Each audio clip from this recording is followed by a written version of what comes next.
Bueno, buenos días o buenas tardes. Nuestro semillero se titula Aplicación informática para la predicción de riesgo de reabsorción apical externa posortodoncia. Los autores son Julián Albano Arcos y Simón Gaviria. Los tutores son Olga Patricia López, Carlos Andrés Zapata y Eola de la Rosa. Como introducción tenemos que la reabsorción apical externa asociada al tratamiento de ortodoncia es consecuencia del daño que sufre el ligamento periodontal. Por ejemplo, cuando a un paciente se le ponen este tipo de aparatos como son los brackets, estos ejercen un movimiento, posteriormente una fuerza, al cual somete y afecta la circulación capilar. La reabsorción apical externa se puede presentar tanto durante como después del tratamiento. El diagnóstico de reabsorción apical externa se hace a partir de unas radiografías y de algunos antecedentes de historia clínica. Bueno, nuestro planteamiento del problema se basa en que todos los procedimientos dentales, incluso la ortodoncia, tienen riesgos y limitaciones. En algunos pacientes las raíces de algunos dientes, es claro, pueden acortarse durante el tratamiento de ortodoncia. Por lo general, el acortamiento es mínimo y no tiene consecuencias importantes. Pero en ocasiones puede amenazar la longevidad, estabilidad y movilidad del diente, lo cual este fenómeno se conoce con el nombre de reabsorción apical externa. Como podemos observar aquí en la primera radiografía, tenemos que la longitud de la raíz de los dientes está normal.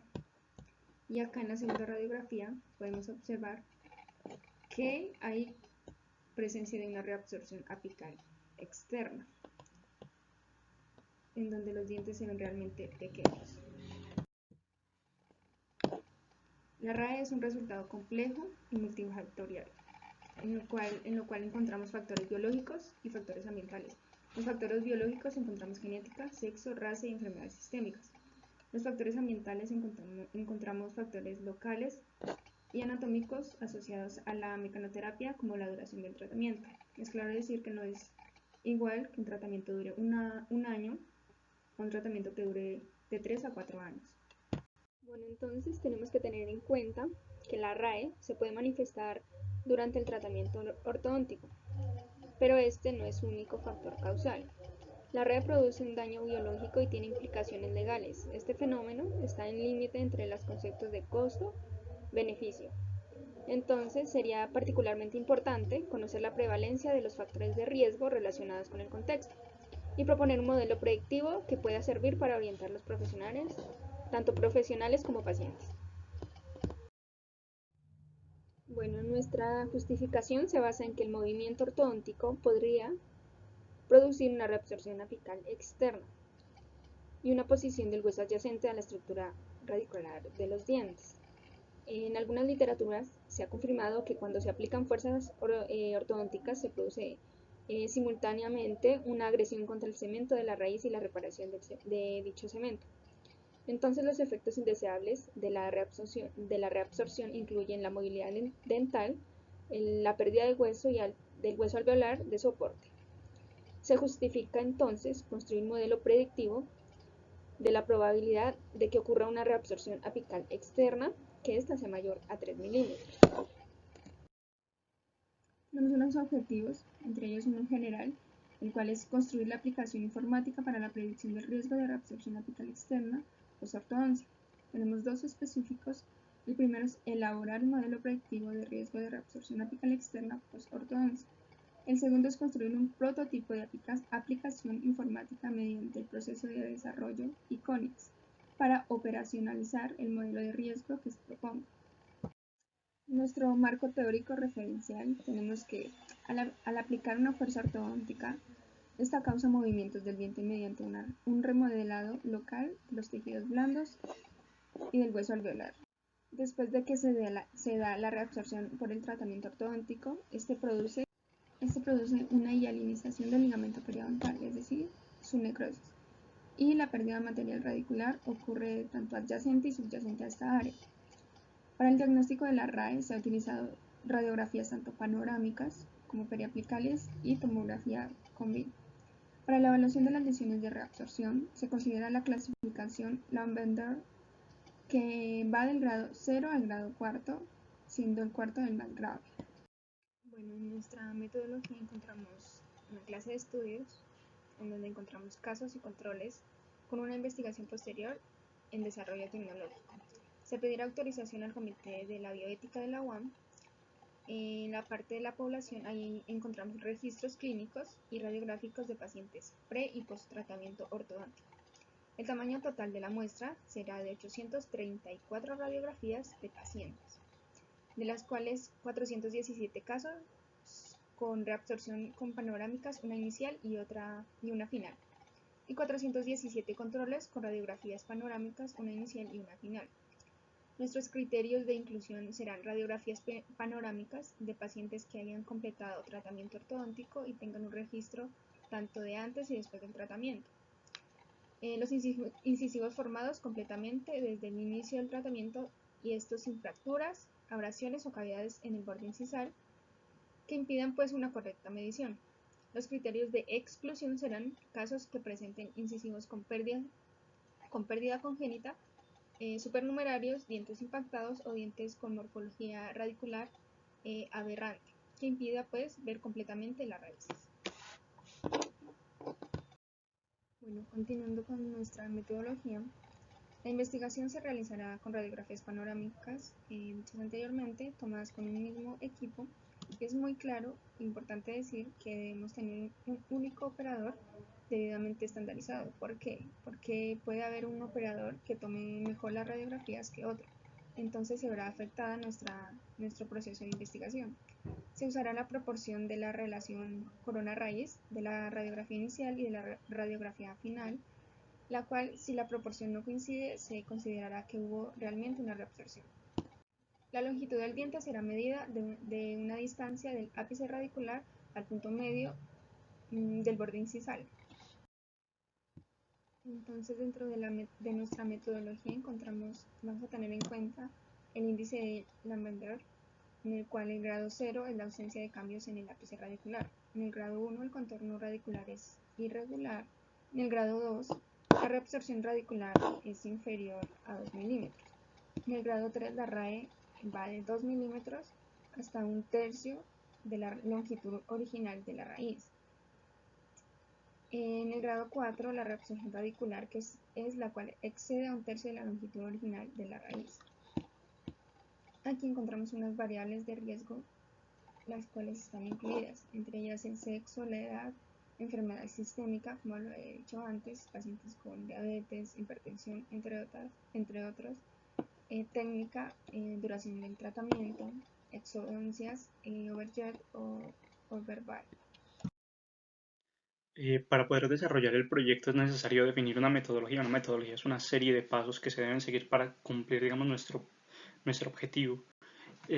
Y pues Iconix es una metodología que nos ofrece prácticamente todo lo que necesitamos, porque a pesar de que nos da un control muy claro de todo el ciclo de vida del proyecto, también nos da cierta flexibilidad. Es un proceso muy simplificado comparado con otras metodologías y pues nos permite utilizar una serie de técnicas de orientación a objetos para que todo quede más claro. Como ya había mencionado que una metodología es una serie de pasos que se deben seguir, pues Iconix también cuenta con una de las cuales llamaremos fases. Pero antes de hablar de esas fases, pues vamos a comentar algunas de las características que tiene esta metodología. Entre ellas, pues está de que es una metodología con un toque iterativo e incremental. A lo que se refiere es que se van a realizar cada una de las fases como por partes y finalmente se van a unificar todas. La trazabilidad es que cada una de esas actividades que se realizan en las fases responden a un requisito digamos que es una necesidad que debemos atender y que maneja una dinámica UML. UML es un lenguaje de modelado unificado, lo que nos permite es como utilizar varios tipos de diagrama que representan ciertas cosas según se necesiten y no es necesario utilizar todos los diagramas UML existentes. Ahora sí podemos entrar a analizar cuáles son las fases de esta metodología y entre ellas una de las más importantes es la revisión de requisitos o que también llamamos análisis de requisitos, que es donde se observan qué necesidades se deben resolver durante todo el desarrollo del proyecto.